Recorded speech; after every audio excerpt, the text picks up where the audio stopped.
Hello, Rambashar here. Yeah, I have been a little bit silent lately, so let's do the important videos. So patch 9.30 is coming, and in patch 9.30 we have a few updates naturally. So an interesting thing is, guys, so in the game there is a token trader thing, right? I mean, you can unbind the duplicate legendary for um, 500 life tokens, right? And you, with those life tokens, you could buy some champions, right? Molly, Sir Nicholas, Fushan, etc. And the thing is, you might have noticed those champions are always fixed, right? There is no variance there. So now they are updating it. They will be there will be 2 additional champions in there. So normally there are 6, right? So there will be 2 more that will be dynamic, right? They will change. But sadly, the rotation there is gonna be 6 months, so it's a long duration. I would have loved it if it was 1 month, and the thing is, this does not concern me, right? I mean, I will reveal my reasons. I will never buy these, right? I mean, if I keep playing full speed, maybe 2027 would be the time I would be able to buy these, and I don't think so at all, right? So it's not for selfish reasons. I am just ease of use and practicality.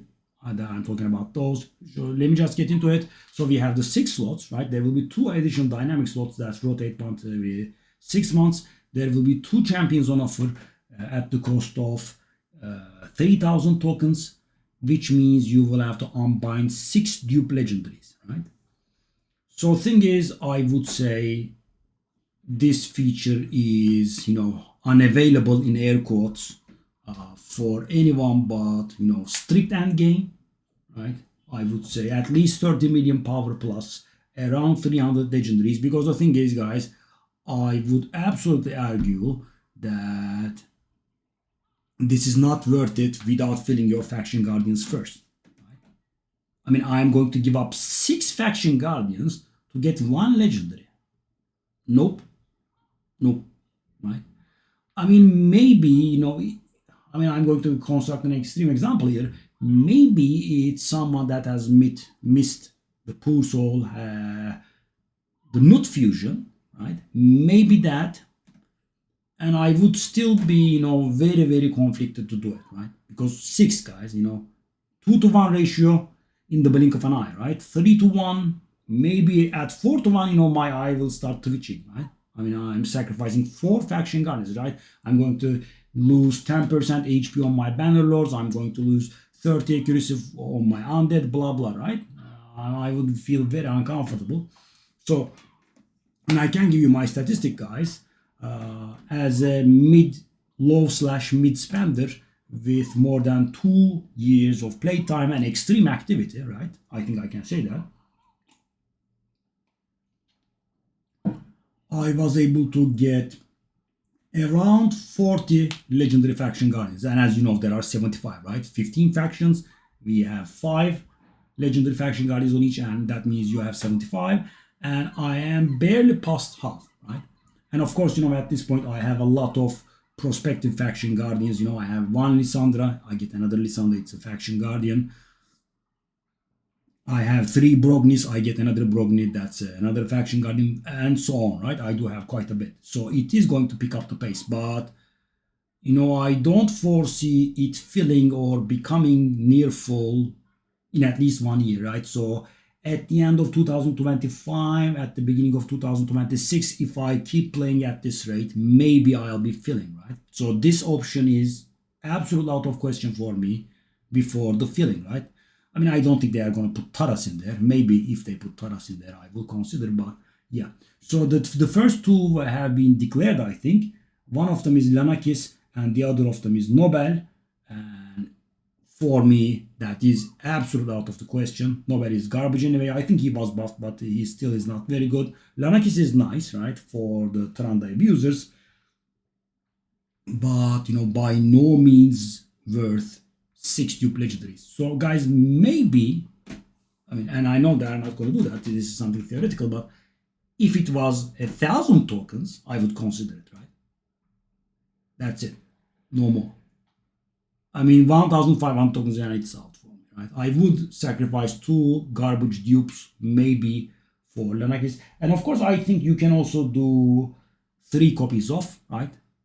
So, I mean, in theory, I think I can do it without sacrificing Faction Guardians because I have a lot of 3 copies and I do have 5 copies of Jedni. Don't ask me how.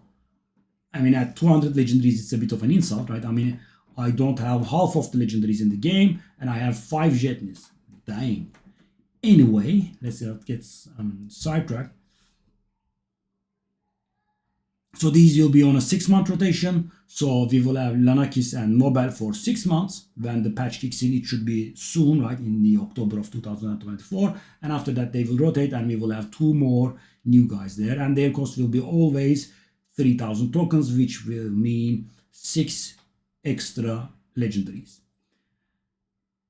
So yeah, the rotation being, and that's why guys, the rotation being faster does not have any effect on me because I'm not going to buy anything, right? I mean, unless they put a supremely good champion in there, right? Which I don't think, right? They are not going to put Marichka or Taras in there. And you can only buy one, right? I mean, let's say you are a big fat whale, right? You have 10,000 life tokens. You can't spam it to get your champion to +4, right? It will be on offer for 6 months and you will be able to buy it just once and then it will be sold out and it will be refreshed in 6 months, as far as I know. Yeah, Nobel could be bought and used for ninja empowerment, of course, and now that especially he was given to the poor souls, including me, that didn't have him. There's that. We have some avatar frames. They are going into cosmetic stuff, and I do not mind these. So I don't think they are very meaningful, but I do not mind these, right, for the people that like it. The problem is there are some annoying bugs at this time that are not getting fixed, right? I mean, I would just say, I mean, if you are into cosmetics, first fix the game, then because for example, if you are trying to utilize clan chat, it always takes you to the global chat with alarming frequency, and it gets on the nerves a little bit, and it's getting fixed. And they have also said they will be fixing the, as I term it, the weight of shame in live arena. As you know, if you lose 3 times in a row in gold live arena, then you have to wait 1 minute, right? And they have recently addressed that they will be removing in a patch note, right? And this patch is live and they couldn't, right? I would just be happier if they delivered on those first and then did these, right? So it's not a feature that interests me, but it's nice, right? I mean, if someone will like it, maybe you will be grinding this mythical looking frame. Yeah, I mean, I don't mind, but the game should work properly first. So in Siege, there are some problems. I think they are introducing some new tiebreakers so people don't tie. If both clans capture each other's stronghold and get the same amount of medals, victory will go to the clan that captured more garrison slots. So that's not a real tiebreaker because, guys, most of the time, both sides will also capture all garrisons as well. There are the main buildings and there are the side small buildings, right? One-man defense, those are the garrisons. And so number of garrisons captured is a tiebreaker, which is not a real tiebreaker in my opinion. And the second tiebreaker is a real one. If your clan full cleared the enemy and the enemy clan full cleared you, then the tiebreaker will be who took fewer turns to, wipe the enemy, right? That's a nice one. And they didn't say what happens if the turns are the same as well. I mean, I think they could include who lost fewer battles. So, for example, guys, everything is exactly the same, but my clan has 2 losses, right? People had to use their rebattle scrolls, and the enemy clan has 0 losses, right? Which means we actually take fewer turns because the rematches cost us extra turns, but I think the undefeated team, the clan that didn't use their rematch scrolls should be winning, right? It could be another tiebreaker because this is very unlikely, but a tie could still happen. And finally, we have 2 champion rebalances. I love one of them, and funny thing is I don't have either of these champions, but yeah, it does help me. So first off, we have Gurgoh to Augur, right? It was not so very popular. Nice. It gets bigger when we click on it. So Gurgoh was not a very so popular Void Legendary. He gets a little bit better. So the A1 was removes 2 buffs from all enemies. No, that's not an A1. Hold up, I think these are affected abilities. Okay. Because that's not his A1. That I mean, I would love an A1 like this, but yeah, that's not an A1. That's the A2, I think. Yeah, okay, that's the A2. Okay, so that probably means the A1 is unchanged. I mean, I only wish they would format this stuff properly, right? Because this is disorienting, right? I mean, if I didn't know the champion properly, I would have made a mistake here. So the A1 is unchanged. That's what I understand from it. The A2 is, it used to remove 2 buffs from all enemies, freezes everyone. I mean, the books get it to 100%, and then grants an extra turn. Now, it doesn't remove 2 buffs from all enemies, which was weird anyway. He just removes all buffs from all enemies and freezes them, right? And that is, of course, pretty nasty, right?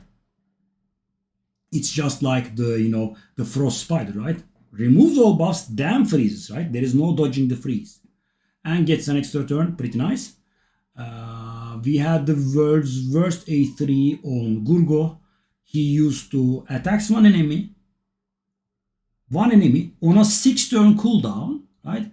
And if they have freeze on it, he would place an extra hit. So guys, looking at this ability, what I take a look, I mean, when I see it, I think, this ability probably has the highest multiplier in the entire game, right? Because it is so conditional, single hitting A1, and the only thing that it does is extra hit if the target has freeze. And the thing is, guys, because freeze gives them a 25% damage reduction, this doesn't add that much damage, right? It's like Narcess, right? Because Narcess says he does an extra hit if they have shields or strengthen, and he ignores them, right? So he literally doubles his damage with that one.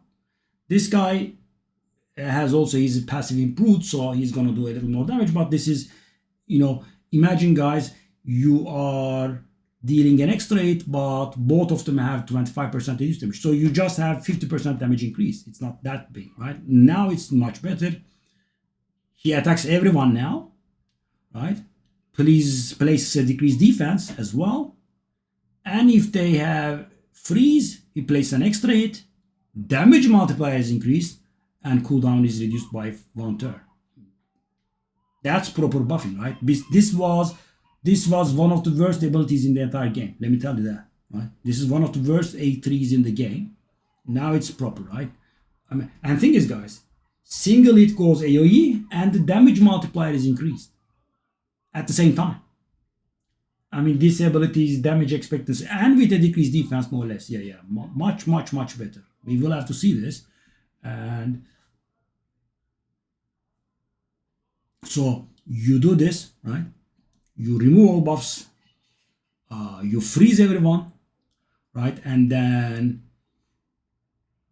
you hit everyone, place a decreased defense, and then you add another hit, right? Thanks to the freeze that you have placed with the A2. And thing is, guys, you will see when we observe the passive, he is also going to be penalized less by the freeze than normal champions. So he has a passive. If he loses 20%, more than 20% of his HP, he would have a 50% chance to place a freeze. Now he's much better. He doesn't care about the damage inflicted now. Whenever he is hit, he has a 30% chance of placing a freeze. Magnificent upgrade, guys. I mean, we don't need 20%, right? I mean, For example, the Duchess hits this guy in the face, right? I mean, and obviously she's going to inflict very little damage, right? Bang, 30% chance of freezing. And he increases damage inflicted by all allies against freeze by 25%, which almost negates the damage penalty that is inflicted by freeze. So, this might be confusing. Freeze gives us 25% damage reduction and we get 25% increase. I mean, does it not completely negate? Nope, guys. Simple example. I was going to do 1,000 damage, right? Freeze takes me down to 750, right? 25% damage reduction. And then I increase that damage by 25%. And 750's 25% is, I believe, 187.5. I picked a bad number, didn't I? So that ends up at 937.5. So there is a 6.25% damage loss. But no, it's minuscule, right? So the thing is, this champion negates the damage penalty of the freeze almost, right? You lose about 6% damage. And the aura was a 44% attack in faction crits, which is nothing. And now he is 30% arena speed. Yeah, I mean, this looks much better, guys. I mean, you do the A2, you freeze everyone. You do the A3, bang, bang, additional hits. You are not penalized. I mean, yeah, not bad at all, right? Put him in stone skin and he could be nice in and so, guys, this is the buff I'm happiest about, right? I mean, even so, I was able to benefit from the champion rebalance only once in my life, I believe. I didn't have the champions that were properly buffed, and the champions that I had that were buffed were not buffed sufficiently, with the exception of Aphidus, right? Aphidus, the mythical, he was properly buffed, and yeah, that helped me. But thing is, guys, the buff I'm happiest about is this. And funny thing is, I don't have this guy, right? And some of you, I'm sure, will have understood by now why I'm happy about this buff, because this buff is an interesting buff. It just doesn't do, make the champion better at what they do, right? So, for example, guys, Gurgoh to Augur's buff makes him better at what he was supposed to do. Now, this one is rebalance, right? It changes what the champion does, and most importantly, it takes away that stupid passive that causes him to reflect damage, and which means we will not be having to change our teams once every day when we are trying to climb Doom Tower, right? You guys know what I'm talking about, the people without touches with a seer climbing team. Because every time you see Warchief, you are just dead on the seer. You can't revive the seer, so you have to change the team, blah, blah. Very annoying. So this is the buff I'm happiest about. So I think this ability was booked up to 35%. So now he is trying to provoke with each hit. So he will have a 35% chance of provoking thrice. That adds up to a nice amount, right? 70% or so. And also, each hit will heal this guy and the champion with the lowest HP by 3% of this guy's max HP. And each hit, so this guy will get healed by 9%, and the lowest HP champion will get healed by 9% of HP of this guy. Not bad, right? The A2 attacks one enemy, now steals all buffs from the target. It used to place a 3-turn provoke. I believe it's the only one of its kind in the game. He still places the 3-turn provoke, right? And also has a 50% chance of placing a provoke on all other enemies. And then he puts up a shield Valkyrie size, a shield based on his defense on everyone. Well, not bad at all. The cooldown has been increased by 1 turn as far as I can see. But guys, a 3-turn provoke on a 4-turn cooldown. I'm guessing this skill, I don't remember exactly, but it could be, a turn of cooldown reduction when booked, I think. I mean, even it doesn't, in Hydra, he will keep the provoke under control for sure, right? And finally, the biggest buff ever in the history of Raid. So he used to reflect 60% damage, and he also got 15% increased defense for each dead ally. Now, whenever an ally under a shield buff is hit by an enemy, heals that ally by 25% damage dealt to the shield. Beautiful, right? Brogni-like ability. Increase this champion's defense by 10% for each enemy under a provoke debuff. Will also increase this champion's defense by 5% for each enemy not under a provoke debuff. So in Hydra, he gets 20 to 25% defense. Well, not bad. And the most important thing is he's not reflecting anymore. And now he gets a 60 all-around accuracy aura. Well, I mean, beautiful. The best change ever, right? I mean, as long as this goes away, I'm happy with everything. And again, guys, the funniest thing, do not have this guy. I mean, the buff doesn't really interest me, right? This going away is the only thing that matters, and, you know, it's big. Yeah, so I'm happy about this, and I'm sure those of you that use a seer climbing team without a Duchess will also get happy, because it gets frustrating, guys. I mean, you do the auto climb, you come back, on floor 63 you die, you have to bring another team to get past, then you forget to take the auto click off that team, tries climbing, you know, much more slowly. Yeah, and I think, you know, this was done because of that, right? I don't think they tried to make the champion relevant, right? They are saving us from this, and I like that kind of stuff, right? When they think about us players. And that is it. Oh, Brugar Jeroboam, we did a video on this. Yeah, that's it. And then I will see you on stream, guys. Bye-bye.